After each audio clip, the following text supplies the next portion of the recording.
Tem uma frase de Jung que eu gosto muito e que ela vai virar um pouco do jargão aqui pra gente. Não é o homem que tem que se divinizar, mas é Deus que tem que se tornar humano. Esse é o lema do self. Não é o homem que se diviniza. A gente não vai chegar no nível de Deus, né? O homem não vai virar um semideus. Mas o homem vai humanizar Deus que está dentro dele. Sim? O que é humanizar Deus que está dentro dele? É você conseguir colocar para fora as potências divinas, sim, da forma mais humana. O que é humana? Vamos lá. O nosso self, que é o nosso Deus interior, que é a nossa totalidade, que é a centelha divina que existe dentro da gente. A Joana de Ângeles, no capítulo Individuação do livro Triunfo Pessoal, escreve que o nosso self é amoral. E que não se encarcera nos padrões de moralidades existentes na Terra. Eu vou ler isso para vocês. Porque se vocês não gostarem, triunfo pessoal. Porque se vocês não gostarem, vocês façam uma prece e briguem com ela. Porque eu não tenho nada a ver com isso. Joana de Ângeles, capítulo Individuação, livro Triunfo Pessoal. Lerei. O self não vive encarcerado nos limites da moralidade. Vou parar aqui. Significa que o seu Deus interior é bonzinho? É mauzinho? Ele é. Ele é como se fosse um vulcão. Vulcão é bom ou ruim? É um vulcão. Sim? Vamos lá. O self não vive encarcerado nos limites da moralidade. Sendo diferente os seus atributos, o que são os atributos? As suas qualidades, as suas, né, aquilo que a gente atribui a alguma coisa, os adjetivos, as qualidades. Então, o self não se encarcera nos limites da moralidade, sendo diferente seus atributos em relação aos daqueles que as pessoas vivenciam. Então, o que a Joana está falando? Que o self, ele não se encarcera nos limites da moralidade que nós vivenciamos. Ou seja, o seu self tem uma característica amoral, sem moral. E a Joana vai dizer isso, ela vai continuar. Ó, vamos lá. Essa característica aparentemente amoral do self nem sempre é percebida ou compreendida por diversos indivíduos que pretendem um encontro com o self superior, com o espírito guia, não sendo tão fácil o cometimento quanto a ignorância pressupõe. Ou seja, sabe aquela história de que quando você atingir o seu self, seu processo de individuação, você vai ser bonzinho? Sabe isso? Morre. Mata. Sabe aquela história de Jesus bonzinho? Jesus fofinho? Jesus gracinha? Se Jesus tem o self dentro dele, é o self. Jesus não pode ser isso. A proposta de Joana não é essa. É essa. Pleno. E o que tem dentro do pleno? Tem o bom e tem o mal. E é por isso que é pleno. E é por essa razão que é o humano. Então a Joana continua aqui, quando ela diz o seguinte. Vamos lá. Encontros de tal natureza, ou seja, você encontrar com o seu eu verdadeiro, ela continua. Encontros de tal natureza se revestem de um grande choque emocional, momentaneamente indescritíveis, inesperados, incompreensíveis. Somente quando são superadas as muitas barreiras colocadas pelo ego e os trabalhos, trabalhados os conflitos, é que o self adquire o seu conteúdo luminoso que se exterioriza do Deus interno que se encontra em todos os seres humanos. Olha o que a Joana fala, que quando você encontrar com o seu self, porque ele tem essa característica aparentemente amoral, que ele não é bonzinho, que essa ideia de bem que a gente tem tosca, essa ideia de espírito de luz tosca que a gente tem, quando a gente encontra com o nosso self, que é o nosso Deus interior, sabe o que acontece? Aqui, Joana. Encontros de tal natureza se revestem de grande choque emocional. Por que é um choque emocional? Porque quando a gente entender o que é o processo de individuação e o que está aqui no self, a nossa visão muda. A Joana de Ângeles, ela faz um trabalho hercúleo em todos os livros da obra dela para humanizar Jesus. Hercúleo vem de Hércules. Vem um trabalho intenso, um trabalho homérico, um trabalho... Homérico vem de Homero. Um trabalho mais do que enorme. Com H, Hercúleo com H. Um trabalho gigantesco para humanizar a ideia de Jesus. Para trazer Jesus homem. Jesus homem é um ideal atingível? Sim, porque ele é humano. Porque ele realizou o self pleno dentro dele.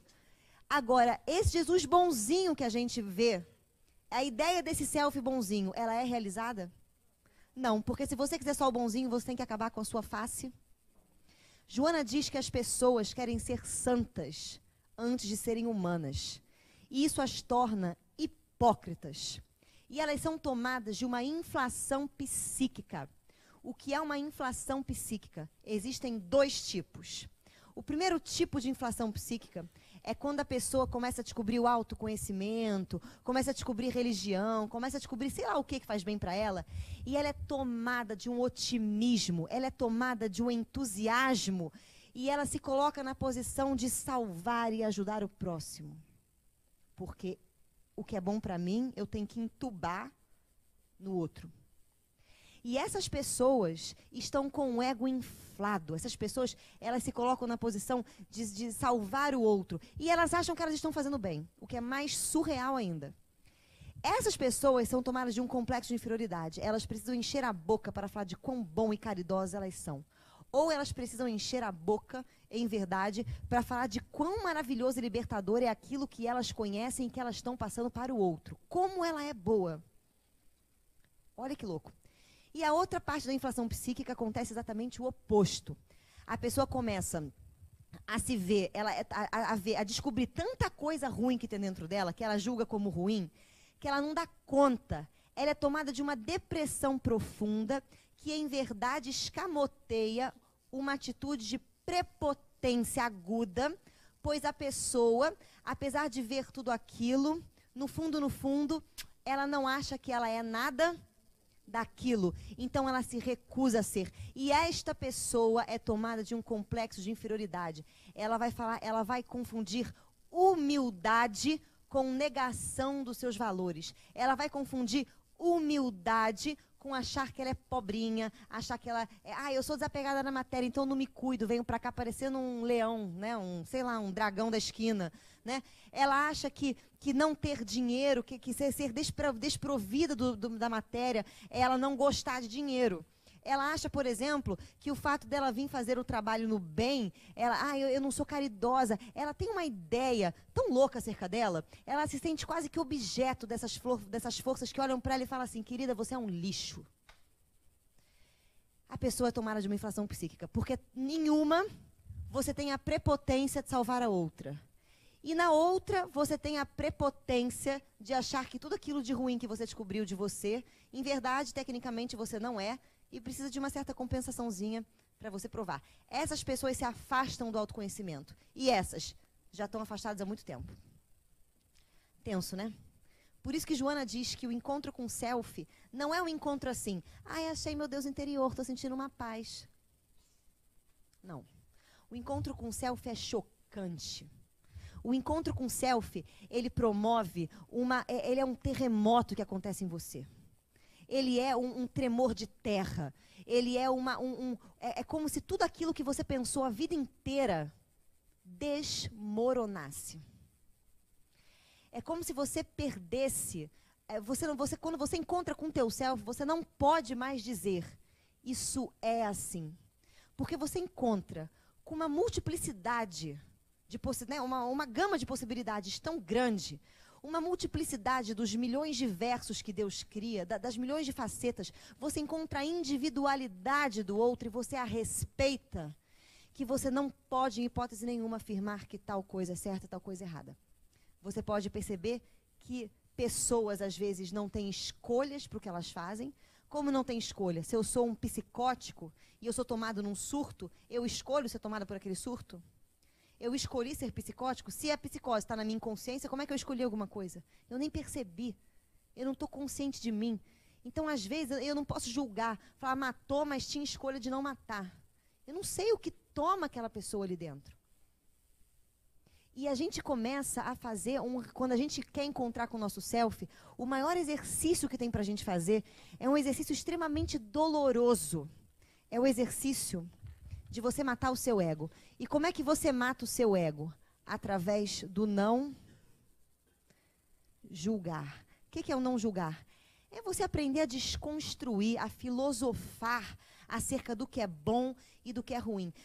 Acerca do que pode, do que não pode, do que é certo, do que é não certo. É você conseguir ver o positivo numa coisa horrorosa e ver uma coisa extremamente negativa numa coisa que a princípio era boa. Vou dar um exemplo aqui para vocês. Estava conversando hoje mais cedo com a Araci. Em algum momento eu virei para ela e falei assim, pois é, mas às vezes para uma pessoa fazer um trabalho caritativo é o pior mal para ela. Ela fazer um trabalho de caridade é a pior coisa que essa pessoa pode fazer na vida. Por quê? Porque muitas vezes isso sobe na cabeça. E a pessoa começa a achar que ela é quem? Madre Teresa. O máximo. Gente, isso acontece. Então, para essa pessoa fazer esse trabalho, é um bem ou é um mal? É um mal. Ah, então ela tem que não fazer? Não estou falando que ela tem que fazer ou não fazer. A cabeça dessa pessoa está com um problema. Então, quando ela faz uma coisa dessa ordem, para ela é muito ruim. Mas se ela estivesse fazendo um mestrado e não um trabalho caritativo e aprendesse algum conhecimento novo, ia acontecer a mesma coisa. Então, a gente começa a pensar que esse self, por isso que eu comecei com essa frase com vocês, que esse self amoral que a Joana fala, significa que eu não posso falar para vocês que dentro do self existem só coisas boas. Jung fala pra gente que a outra parte de Deus é o demônio. Que Deus e demônio são como uma moeda. Que tem os dois lados. Que o bem e o mal são como uma moeda, que precisam ter os dois lados. E que a gente humanizar esse self dentro da gente é a gente saber usar as forças que estão nessa moeda, nesses opostos. E a gente, muitas vezes, não quer. O nosso ego, ele só quer ser o quê? Bonzinho, gente. Desculpa falar, mas é verdade. O seu ego quer que você seja o quê? Ético. O seu ego quer que você seja ajustado à cultura. O seu ego não quer matar pai e mãe. Seu ego não quer criar desarmonia.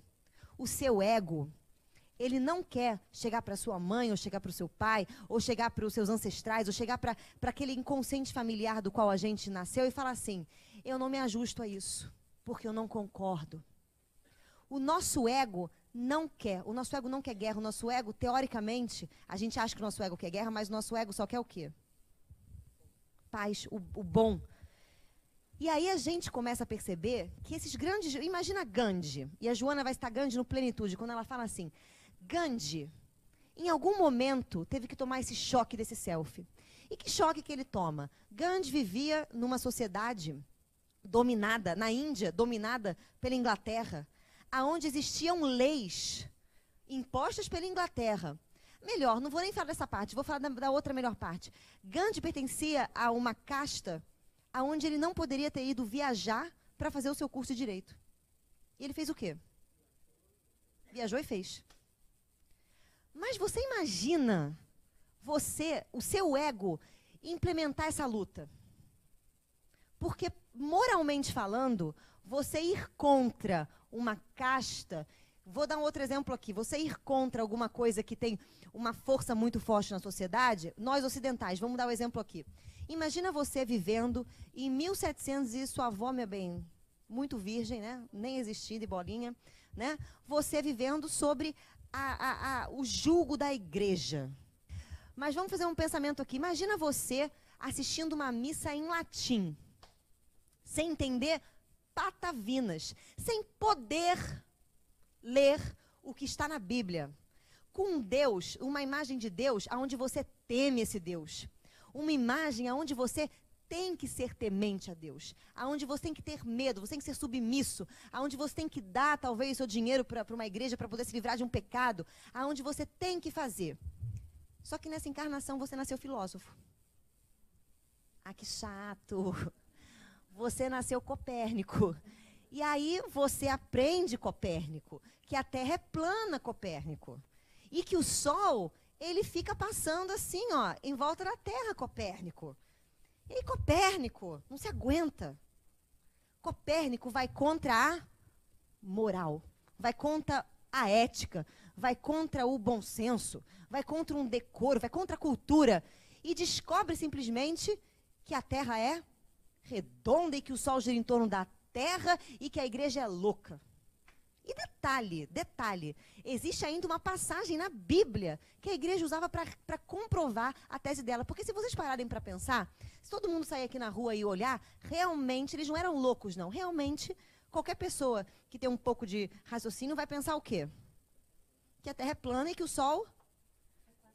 Por acaso, quando você foi para a Europa, quando você foi para os Estados Unidos, você sentiu que você estava andando assim? Para chegar? Eu nunca senti. Para mim, eu sempre voei em linha reta. Gente, é muito louco. O Copérnico, ele tira o que ele faz? O que a gente chama de revolução copernicana. Ele tira o foco da onde estava, da Terra, e bota o foco em outro lugar. E olhando do Sol para a Terra, faz sentido a Terra girar em torno do Sol. Mas isso é completamente contra tudo aquilo que existia. E para esse ego que encarnou nessa sociedade, você ir contra a lei da igreja, e que passagem da Bíblia comprovava isso? Aquela passagem que eu não sei o nome mesmo daquele rei, que vai fazer uma batalha, e ele pede para o sol parar, e o sol para, ele batalha e ganha a luta. Existia até uma prova na Bíblia de que a igreja estava certa, teoricamente. Como é que Copérnico estava? Em paz consigo mesmo? Em conflito, louco, igual uma pipoca na panela, né? Um milho que explodiu, pá, louco, né? Tava dando... Por que a gente coloca isso? Porque, de alguma maneira, ele teve que usar alguma força contra a moral. O que é moral para a gente entender? A palavra moral significa moral, tá? Regra de conduta. Regras de conduta. Então, a moral pode ser diversificada? A ética, não. A ética é outra coisa. Mas a moral pode. Então, quando a gente começa a descobrir que o self não está encarcerado nessa regra de conduta no qual a gente está acostumado a viver, isso é um grande choque. Isso é um choque para a gente. E o primeiro processo que a Joana vai falar para você começar a ter esse choque é o trabalho com a nossa querida sombra. A sombra, ela é criada pelo seu ego, pela cultura, pela família, pelo país, pelo Estado. Quer ver a nossa sombra? Olha só, a gente olha para os portugueses, nós, colônia, olhamos para os portugueses e falamos que eles são o quê? Pode falar, gente. Burro. Aí você pega o seu passaporte, vá até o aeroporto, compra uma passagem para Portugal, chega em Portugal e vive uma semana em Portugal.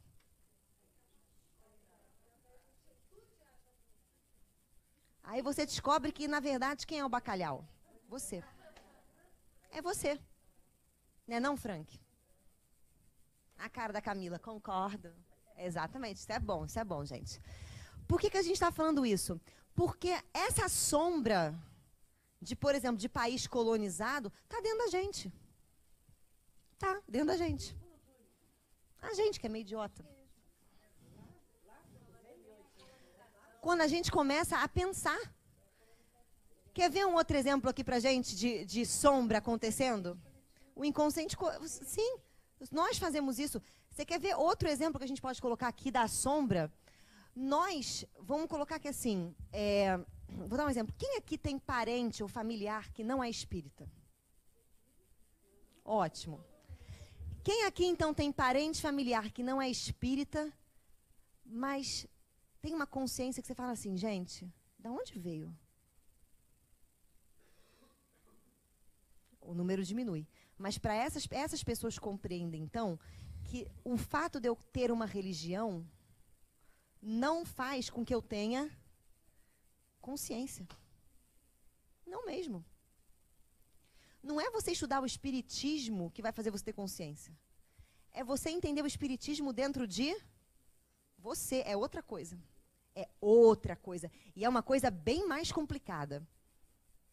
Aí você começa a perceber que não é tão fácil, como a Joana diz, encontrar com o céu, fazer esse processo de autoconhecimento, não é sentar no pudim. É você começar a descondicionar o seu olhar. Como assim descondicionar o seu olhar?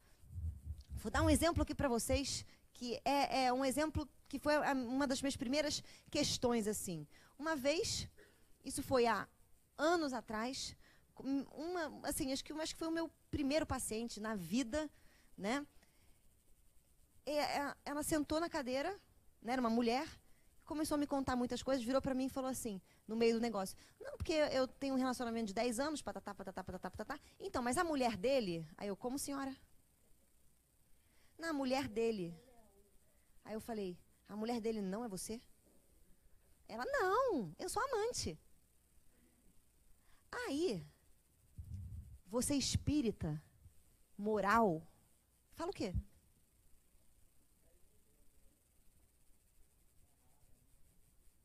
Senhora, a senhora está obsediada? Senhora. E aí, você começa a perceber que se você quiser entender que trair está no self, está no self, é um arquétipo. Traição é um arquétipo. Mitologia grega, Prometeu roubou o fogo de Zeus, não pegou emprestado, traiu. Caim e Abel, Adão e Eva, certo? Vamos pegar aqui, Caim e Abel, rolou uma traição. Vamos pegar outra traição aqui. Judas e Jesus. Aí você começa a perceber que traição, tá aqui, ó. Mas como é que trair é uma potência do self? Isso é errado. Choquem-se. Não, seria uma potência do self. Trair é tão pleno quanto amar. Não estou falando que tem que sair traindo. Pelo amor de Deus, porque... Pelo amor de Deus.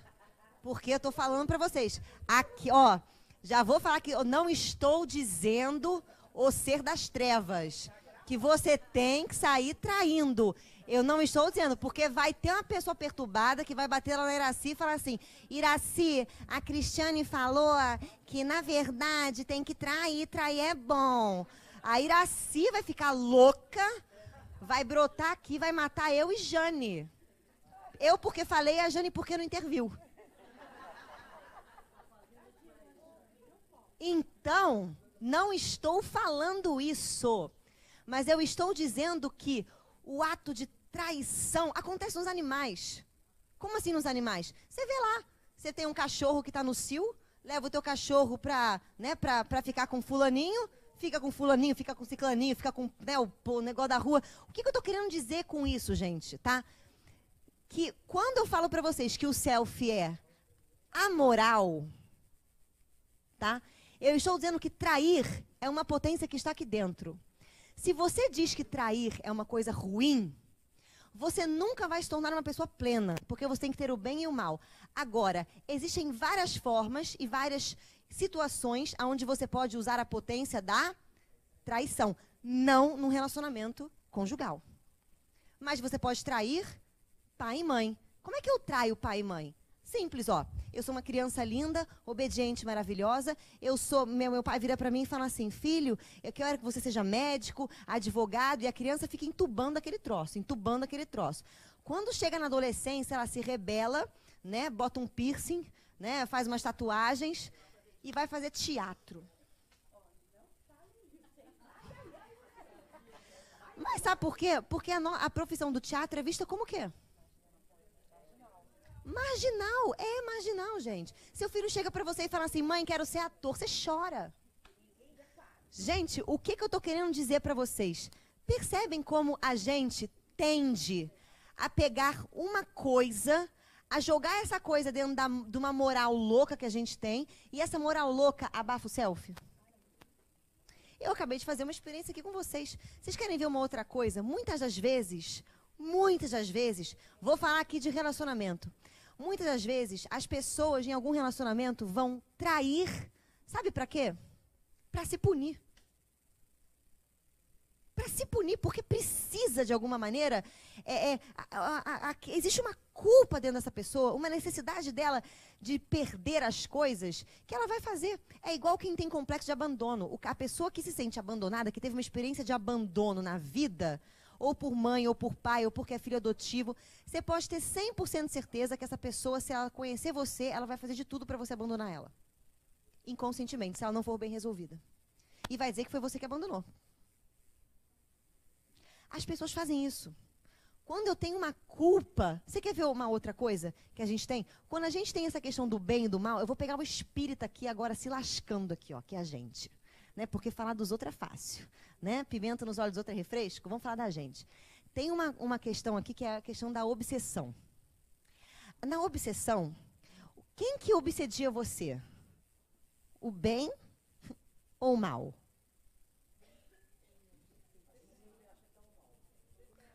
Gente, não, nessa hora não depende muito não. Nessa hora quem obsedia... Porque se Joana me obsediar, eu vou falar, vem com tudo. Entendeu? É o mal. O mal te obsedia, certo?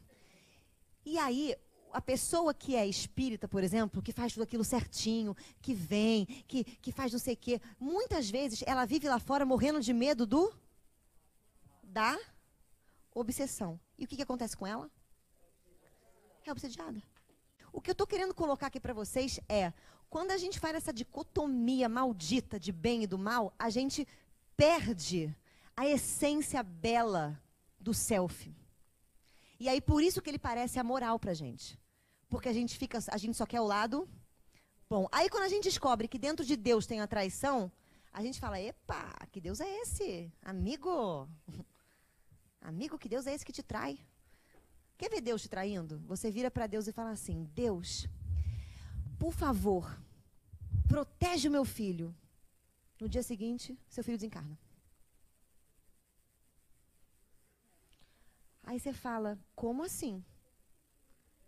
Aí Deus olha para você e fala assim, mas eu estou protegendo ele. Não, nem esse é pior, porque para Deus não tem uma coisa pior ou melhor. Para Deus tem aquilo que tem que acontecer para a pessoa se iluminar. Percebem como não há julgamento? Não há julgamento. E isso aqui, gente, pra gente que tem o ego muito encarcerado, pra gente que quer muito ser bonzinho, isso é não só um choque, mas isso é uma mutilação. A primeira vez que eu ouvi falar isso, eu sofri horrores. Porque como é que eu ia descobrir que mentir está aqui dentro? Que trair está aqui dentro? Que matar está aqui dentro? Que roubar está aqui dentro? Que suicídio está aqui dentro? Como é que eu ia descobrir isso? Pessoal, isso é muito difícil ainda para nossa compreensão, porque nós temos crenças muito enraizadas. Crenças que a gente traz até de outras existências, vivências muitas vezes religiosas, que pode nem ser dessa existência, e isso é colocar por terra todos os paradigmas. Porque nós aprendemos e convivemos a vida inteira e fizemos isso com os nossos filhos porque foi isso que aprendemos, a conviver com punição, com pecado. Certo e errado sempre teve uma relação com o pecado. E isso é tão forte em nós que quando a gente ouve um comentário, uma explicação como essa que a Cris está dando, a gente diz assim, não, não é. Ela, a louca é ela, e não eu. Que não deixa de ser uma verdade, sabe por quê? Porque a loucura está onde? Tá. Gente, isso que eu tô, já vou passar. O que eu tô querendo colocar aqui, que a Jane falou muito bem. Olha só, quem aqui já leu Joana? Qualquer coisa de Joana. Ótimo. Quem aqui já leu aquela maldita frase que ela fala? Precisamos nos desvencilhar dos nossos atavismos primeiros. Você fala, que raio, que porcaria, é o negócio do atavismo. É o que a Jane acabou de falar. São essas crenças e esses paradigmas que condicionam, que encarceram, que emburrecem a nós. E quem tem esses condicionamentos, quem não tem mais, não perde o coração puro. Porque para o self, se roubar e matar, né, amar e matar, por exemplo, é a mesma coisa, tem o mesmo peso, porque são potências neutras, ele tem um coração puro como de uma criança, que é o que Jesus falou. Mas nós, porque temos julgamento, preconceitos, atavismos, temos o coração puro? Não. Recebemos então o Senhor em nós? Não, porque a gente vira para o Senhor e fala assim, só entra uma parte, filho, que a outra parte você desloca para outra pessoa, que eu não quero.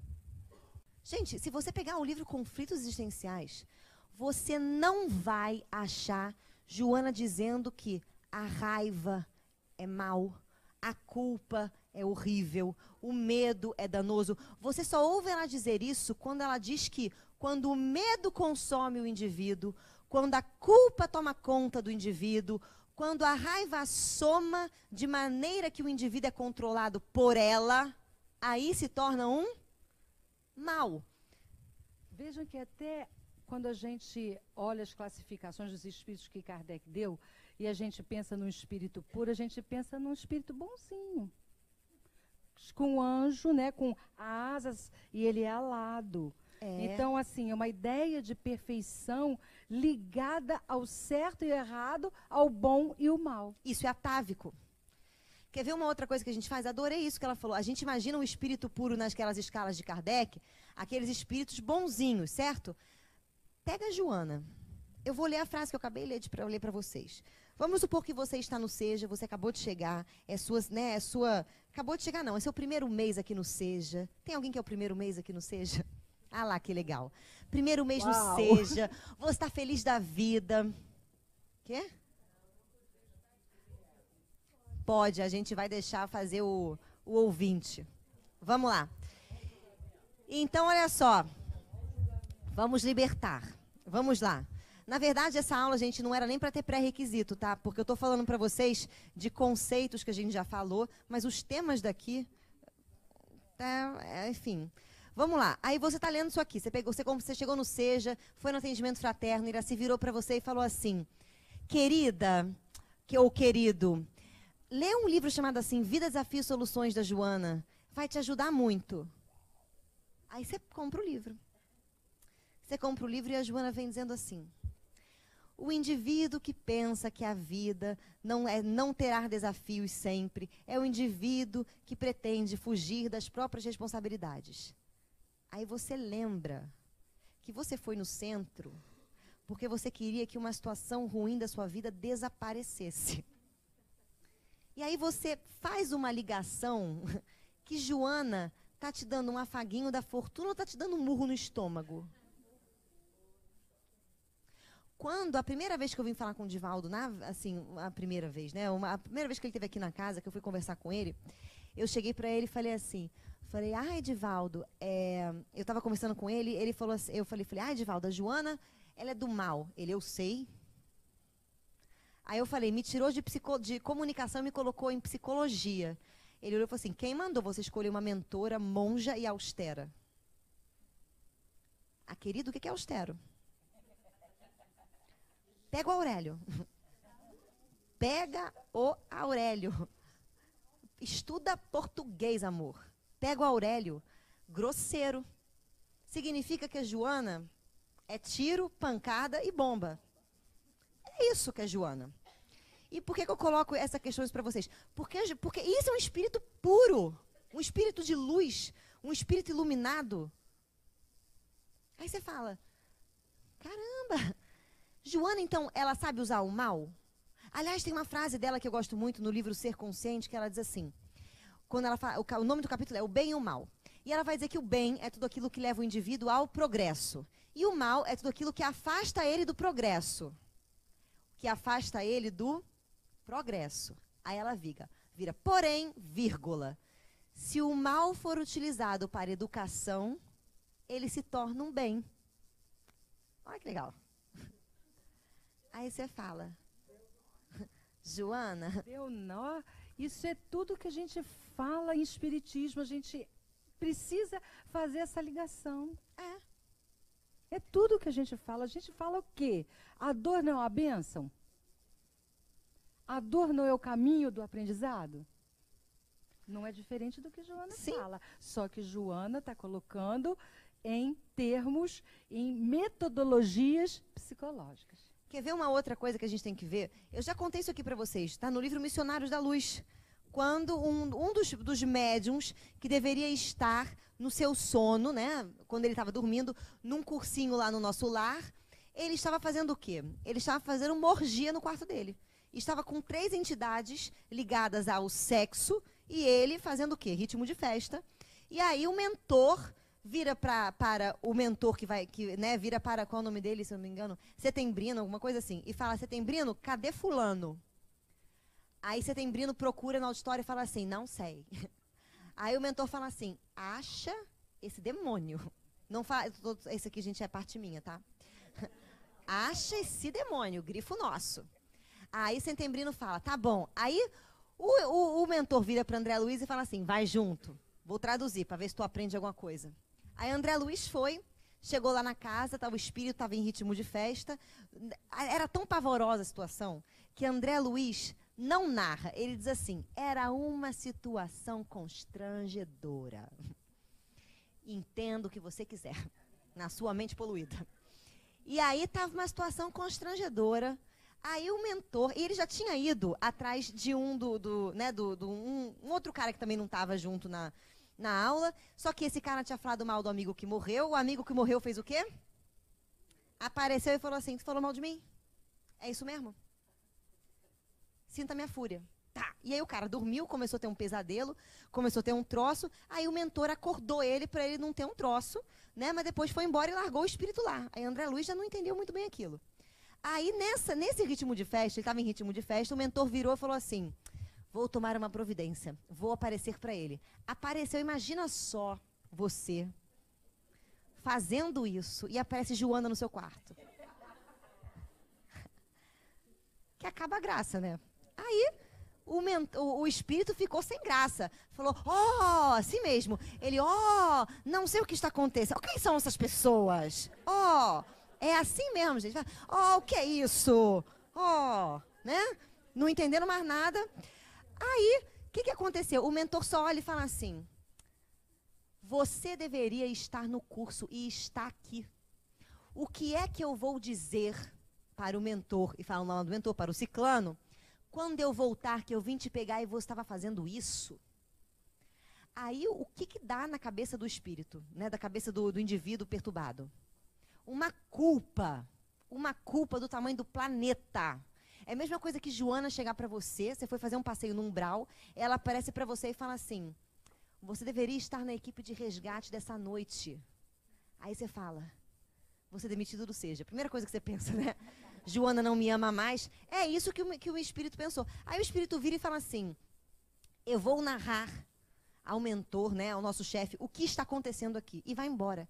Aí André Luiz vira para ele e fala assim, mas você não vai acordar ele também não, para ele poder voltar? Olha o mentor. Ele fala, não, eu vou deixar ele sonhar e ele vai lembrar disso que aconteceu para ele acordar com muita culpa amanhã. Mas com uma culpa demoníaca, para ele não fazer mais. Aí o André Luiz vira e fala assim, mas nós não deveríamos ajudar o próximo com amor e compreensão? Aí vira o mentor e fala assim, André, amor e compreensão são benéficos e são a maior bênção que Deus nos dá. Agora, sentimentalismo não. Ou seja, a culpa está no livro Conflitos Existenciais.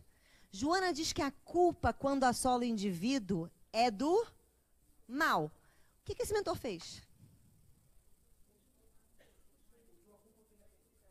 Fantástico, usou a culpa para ele aprender. Aí você, que é mãe fantástica, tem um filho que está tomado pelo demônio na sua casa, que está fazendo coisas loucas, você não tem a coragem de olhar para ele e falar assim, eu avisei. Ai, tadinho, ele vai ficar culpado. E aí você faz o que com o teu selfie? Catapulta ele de você. Você manda ele para as cucuias, porque você não consegue ser austera com seu filho. Porque você não consegue chegar para o seu marido e dizer não. Você não consegue chegar para os seus pais, adultos, nós, e dizermos assim, não sou católico, sou espírita. Ah, mas eles vão morrer do coração. Querido, se você morrer porque eu falei que eu sou espírita, o problema está com quem? Com você.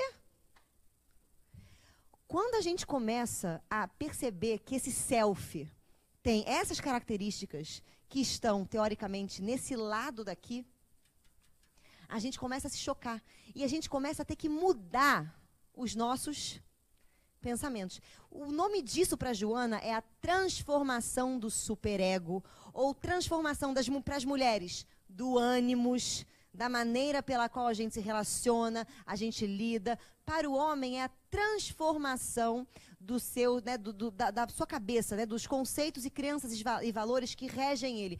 É o primeiro passo para o autoconhecimento. Primeiro você precisa, e aí vem Jung falando, se você quiser se autoconhecer, se você quiser se autodescobrir e se iluminar, retire os óculos da cultura. Por que a profissão de artes cênicas é tão julgada até hoje? Quem é o Deus que é responsável pelas artes cênicas? Baco.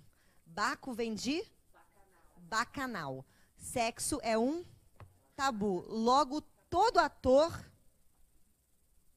dá para conseguir um papel. A verdade é essa. Falam isso. Oi? Cantor. Não, tem que estudar. Mas na cabeça das pessoas, é isso. Se você fala assim, eu sou ator. Vou dar um exemplo para vocês. Quando eu era pequenininha, eu queria ser atriz. Eu fui fazer curso, a Iraci quase morreu comigo. Eu fazia propaganda de televisão. Eu era uma coisa, gente. Ainda sou, mas era pior, né? Porque eu estava no momento amoral indomável, eu estava meio tenso. E aí a Iraci chegou para mim uma vez e falou assim, mas esse meio não presta. Mas isso é uma cabeça que era a cabeça da mãe, da avó, da sociedade. Por que esse meio não presta? Aí minha mãe...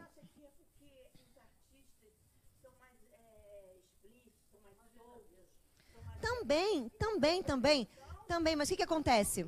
Sim, mas olha o que acontece. O arquétipo de Dionísio na nossa sociedade é tabu. É tabu. Ninguém vive... Dionísio é o único Deus que permite o encontro com o self. Então tem o julgamento. Tem o julgamento, mas é preconceito. Por que medicina é tão bem vista? Se eu tenho uma doença, o último lugar que eu vou é no médico, mas o primeiro é no psicólogo. Porque eu vou chegar para ele e falar assim, deu chabu, estou no caminho de autoconhecimento, se toda doença vem da minha cabeça, o que minha cabeça está me dizendo? Mas as pessoas vão aonde? No médico.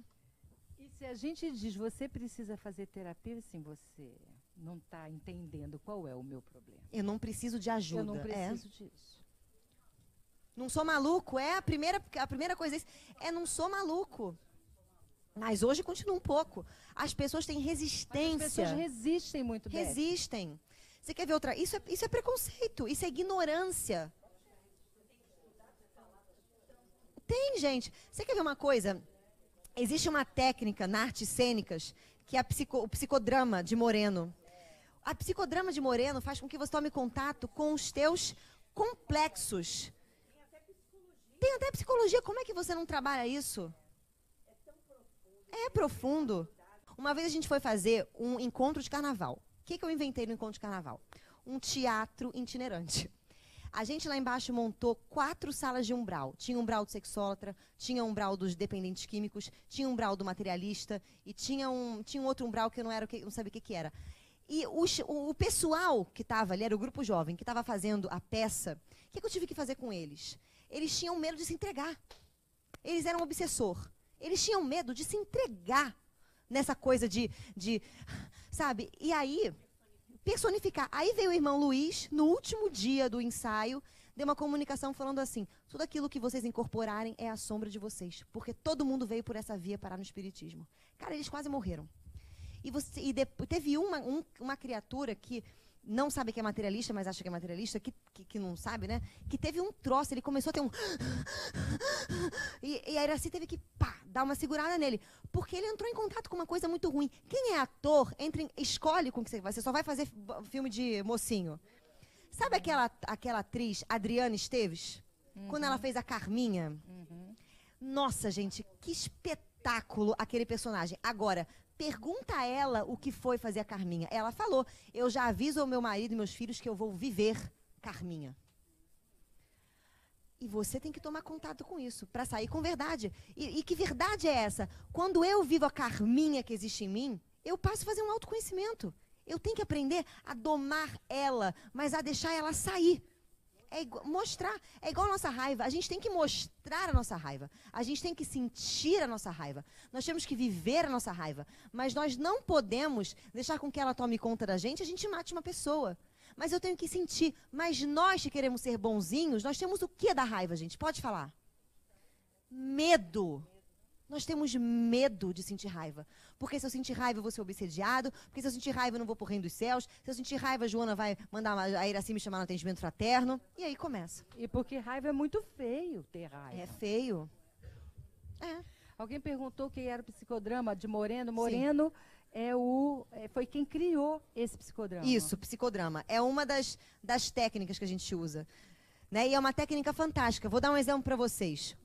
Uma vez, chegou uma paciente para mim, que era atriz. Ela é linda. Linda. A menina é linda. Só que ela não conseguia tomar contato com a questão feminino. Só que não é o feminino, né? Que a gente, é o feminino sensual. O feminino da mulher que se arruma. O feminino da mulher que envolve, sedutor. Ela não conseguia tomar contato com isso. E o problema da vida dela era que ela não arrumava o quê? O namorado. Então ela chegava, né, lá no consultório, ela tinha um cabelo comprido, ela chegava assim, com o cabelo assim, com aquelas roupas como uma deusa, se vestia bem, mas as roupas eram todas mais largas, e ela tinha um corpo lindo, sentava na cadeira e reclamava. E eu tentando fazer ela, um dia aconteceu uma bênção do Senhor, que ela se inscreveu no workshop que ela não sabia o que era. Eu falei, bem, isso é do inconsciente. O inconsciente, quando o inconsciente não te aguenta mais, ele fala assim, vai fazer isso, demônio. E você vai. E ela foi. Chegou lá, era um workshop de psicossíntese. Ela começou a andar, o cara começou a diagnosticar, porque você vai começar a diagnosticar as pessoas e tal. Chegou para ela e falou assim, olha, semana que vem você tem que procurar na sua casa o seu figurino, trazer e incorporar a personagem que a gente vai dizer. Você vai incorporar uma prostituta. Cara, a menina chegou em casa, tudo bem, prostituta, abriu o armário, não tinha uma roupa de prostituta. Não tinha um tubinho preto, uma saia curta, não tinha um short, não tinha um biquíni. E ela começou, e aquilo começou a acionar nela. E aquilo começou. Na hora que ela teve que incorporar na cena a prostituta, ela travou. Ficou mal a semana inteira, chegou no consultório desesperada. Eu falei, você tem que achar isso dentro de você. Porque isso tá no selfie. Como é que você quer arrumar um namorado se você não consegue ter libido, ter energia? Isso é amor, energia sensual, energia da envolvência, energia de você poder, né, fazer o aconchego. Como você quer arrumar um namorado assim? E é isso. Então nós precisamos tomar contato. Segundo o mito de Dionísio, quando Dionísio nasce, Zeus fala assim para ele, vá viver com os homens, vai viver das alegrias e das tristezas deles. Então, Dionísio é o único Deus que vive entre os homens, não vive no Olimpo. E quando ele produz o êxtase, que é o vinho, que é a primeira parábola, é o primeiro milagre de Cristo, é o Deus do vinho. Quando ele faz o vinho e as pessoas se embebedam daquele vinho, né, divino, elas entram em êxtase. Quando você bebe álcool, né, cerveja, vinho, sei lá o que você bebe, o que você faz com o seu ego? Você faz isso aqui. O seu ego é assim, você faz isso aqui com o seu ego, ó, dilata. E tudo que você esconde faz o quê?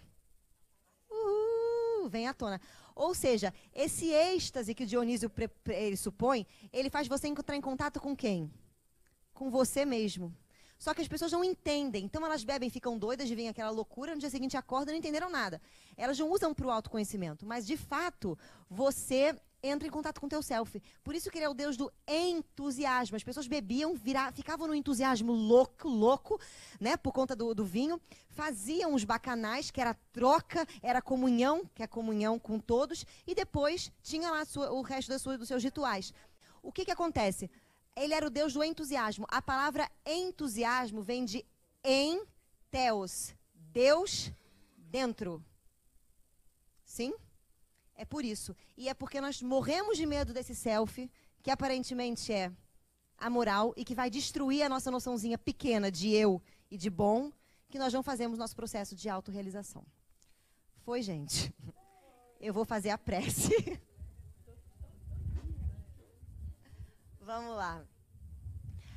Agradecemos, Senhor, a oportunidade bendita de aqui estarmos e pedimos a Ti, Senhor, revele-se a nós, que nós possamos vislumbrar a Ti, através daquilo que nós mais escondemos dentro de nós. Que soframos sim, porque o processo é dolorido, mas que tenhamos a coragem de ter os olhos de ver, que tenhamos a coragem de ter o coração de amar cada pedaço seu, como nosso. E assim pedimos, Senhor, que nos guie em nossa jornada e que a nossa querida veneranda nos oriente nesse nosso caminho de autoencontro. Graças a Deus.